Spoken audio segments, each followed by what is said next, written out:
सत श्री अकाल जी। आज वीडियो बनाऊंगा कि कौन से कोच को आप ज्वाइन करें और कौन से कोच को ना ज्वाइन करें। मतलब ना ज्वाइन का मतलब ये नहीं है कि ज्वाइन ही ना करें। मेरे कहने का मतलब सिर्फ इतना है कि दो तरह के कोच हैं अपने अपने फील्ड में। वैसे तो जैसे अगर मैं बोलूं कि क्रिकेट का कोच हो कोई है तो वो भी कोच, और है कोई शॉट पुट का भी कोच जैसे गोला फेंकते हैं, तो दोनों में बहुत फर्क है तो कोई मैराथन रनिंग करते हैं उनका भी कोच होता है, और कोई पोल वॉल्ट का कोच होता है, जबकि दोनों इवेंट बहुत टेढ़े हैं, एक दूसरे के एंटी हैं। तो आप मैक्सिमम उसी कोच को ज्वाइन करें मेरे हिसाब से, कि जो कहीं ना कभी उसने 6-7 साल अपना, एटलीस्ट 6-7 साल उसने पीरियड जो है जेवलिन को दिया हो, या 100 मीटर को दिया हो, 200 मीटर दिया हो, या ये चीज जो प्रैक्टिकली वो कोच हो, नॉट लाइक थ्योरिकली। थ्योरिकली तो ये है कि जैसे आप 2-3 तरह की इंडिया के अंदर कोर्सेज होते हैं, डिप्लोमास जिसको बोल लेते हैं हम। जैसे NIS होती है 1 साल का डिप्लोमा, लगभग 9 महीने 10 महीने का डिप्लोमा है वो।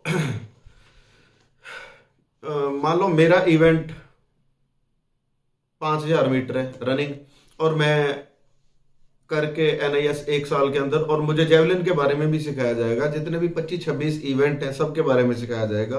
बट वो 2-2 वीक, 1-1 वीक ऐसे सिखाया जाएगा। अब 2 वीक के अंदर मैं एक्सपर्ट नहीं हो सकता। मैं बुक के ऊपर जो लिखा होगा, सपोज यहाँ लिखा है मैंने कि जेवलिन को इतनी डिग्री पे फेंकना है, ये पोजीशन होनी चाहिए, राइट लेग पे रुकना है, लेफ्ट पे यहाँ होना चाहिए, तो ये तो मैंने पढ़ के आगे किसी को बता रहा हूं, तो वो सक्सेस रेट उतनी स्लो हो जाती है। एक्सपीरियंस वाली बात जो मैं बोल रहा हूँ, प्रैक्टिकली स्ट्रांग हो बंदा, तो उसके पास आपके चांसेस बहुत ज्यादा रहते हैं। ठीक है। और इसके अलावा अगर जैसे मान लो NIS करी है, बहुत बच्चों के मैसेज आते हैं, उनके पेरेंट्स के भी मेरे पास आते हैं, मैं सही बताऊं तो, कि सर हमारे यहाँ पर कोच है और हम उसके पास अपने बच्चे को या बच्ची को भेज रहे हैं, और मैं अगर पूछता हूँ ना, उन्होंने खुद कौन सा इवेंट किया, किस इवेंट के वो प्लेयर रह चुके हैं। सर उन्होंने 2-3 साल गेम करी थी, फिर वो फाइनेंशियली ठीक नहीं थे, उनके सिचुएशन कुछ अलग थी, देन वो कोच बन गए। ओके ठीक है, नो प्रॉब्लम। बट किस इवेंट के थे वो? अगर वो कुछ वॉकिंग के थे, या मैराथन के थे, या लॉन्ग डिस्टेंस के थे, या मिडल के थे, 800 1500 इन स्प्रिंट्स के वर्कआउट के थे, या तो फिर वो अगर जेवलिन सिखा रहे हैं तो वो फिर प्रॉब्लम हो सकती है आपको, क्योंकि वो आपको बेसिकली तो सिखा सकते हैं, ABC एक्सरसाइज सिखा सकते हैं, रिएक्शन से सिखा सकते हैं, वेट ट्रेनिंग के बारे में इतना नहीं बता सकते, कहीं ना कहीं 50% वेट ट्रेनिंग भी बता देंगे, थोड़े बहुत सप्लीमेंट भी आपको वो बता देंगे। बट जहां मेन चीज आ जाती है कि डिस्टेंस, वो नहीं बता पाएंगे। मेन चीज आ जाती है पावर पोजीशन, ब्लॉकिंग, अटैक के कितना क्विक होना चाहिए, कितना नहीं होना चाहिए। तो ऐसों से थोड़ा सा आपको डिस्टेंस बना के रखना चाहिए, क्योंकि मैं उनका दुश्मन नहीं हूं, मैं बस सिर्फ इतनी बात बोल रहा हूं कि अगर कोई प्रैक्टिकली स्ट्रांग रहा है तो वो आपको थ्योरिकली भी अच्छा करवा सकता है। अगर वो सिर्फ थ्योरिकली है तो फिर प्रैक्टिकली चांसेस कम हो जाते हैं। जैसे कोई कोच हैमर थ्रो का होना, तो मुझे लगता है वो थ्रोज को वर्कआउट करवा सकता है, थ्रोज को रिएक्शंस वगैरह, फ्लेक्सिबिलिटी एक्सरसाइज, स्प्रिंटिंग, फिटनेस करवा सकता है। बट एज अ प्रोफेशनल वो हैमर थ्रो को ही ज्यादा परफेक्ट करवा सकता है। इसके अलावा वो सम टाइम डिस्कस को भी देख सकता है, थोड़ा बहुत शॉर्ट पुट को भी देख सकता है, और लिटिल बिट जेवलिन को भी देख सकता है। बट मेन उसका जो रहेगा फोकस उनका, वो सिर्फ हैमर थ्रो के ऊपर ही रहेगा। तो जैसे हम किसी को कोई बीमार हो जाते हैं, किसी का सपोज मेरा शोल्डर इंजरी हुई थी, मैं किसी डेंटिस्ट के पास तो नहीं गया था, राइट। मैं किसी डेंटिस्ट के पास नहीं गया था, कि मैं ऑर्थोपेडिक एक वो डॉक्टर के पास गया था जो बहुत एक्सपर्ट है और स्पेशल शोल्डर का है, एल्बो का है, और लोअर बैक का है। मैं ऐसे डॉक्टर के पास गया था, ना कि मैं माइग्रेन वाले के पास गया था, ना कि मैं किसी दूसरे और डॉक्टर के पास गया था। तो प्लीज आप कोशिश करें कि आप ऐसा ही कोच चूज करें जो कहीं ना कहीं प्रैक्टिकली टच रहे हो। आप उनके पास जरूर करें। हाँ, फिटनेस वगैरह करने के लिए आप दूसरे कोचेस के पास जा सकते हैं, बट थोड़ा ध्यान आपको देना पड़ेगा कि उनकी हो सकता है उनके इवेंट्स में वेट, बॉडी वेट ज्यादा चाहिए होता है, तो आप अपना बॉडी वेट ज्यादा कर लें। हो सकता है उनके बॉडी वेट उनके इवेंट्स में कम रहता हो, तो आप अपना बॉडी वेट कम ना कर लें।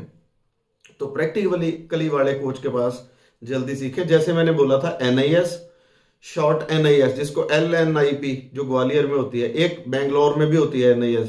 उसके बाद एक IAAF का कोर्स होता है, जो मेरा ख्याल 1 महीने के अंदर हो जाता है।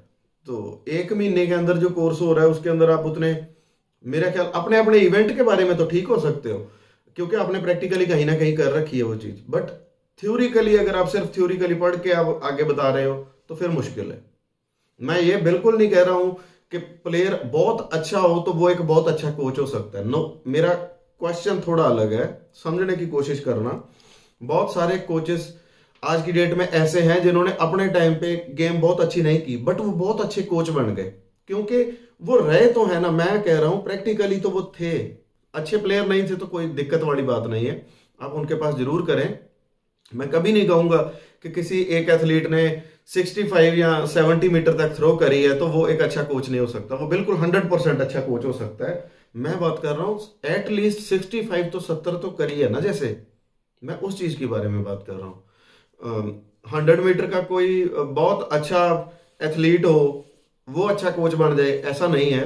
हो सकता है कोई ऐसा कोच हो जिसने ठीक ठाक रनिंग करी है और वो अच्छा कोच, उन्होंने अच्छे आगे स्टूडेंट भी निकाले, मैं उनकी बात कर रहा हूं। तो कहीं ना कहीं प्रैक्टिकल वो देखते रहे हैं। अगर बोलते हैं ना घोड़सवारी अगर खुद नहीं करी, चढ़ते तो देखें तो भी आप बता दोगे एटलीस्ट चढ़ते कैसे हैं घोड़े के ऊपर।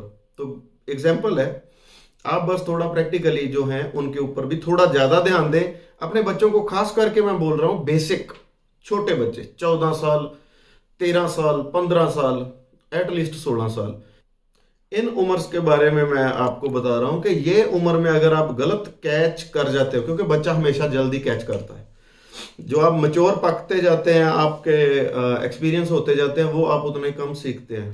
ठीक है, लर्निंग आपका जो व्यू होता है वो कम होता जाता है। जो बच्चे होते हैं वो बहुत जल्दी कैचिंग करते हैं। अगर आपने दैट टाइम आप गलत सीख गए तो फिर वो लाइफ टाइम फॉल्ट दूर नहीं होते।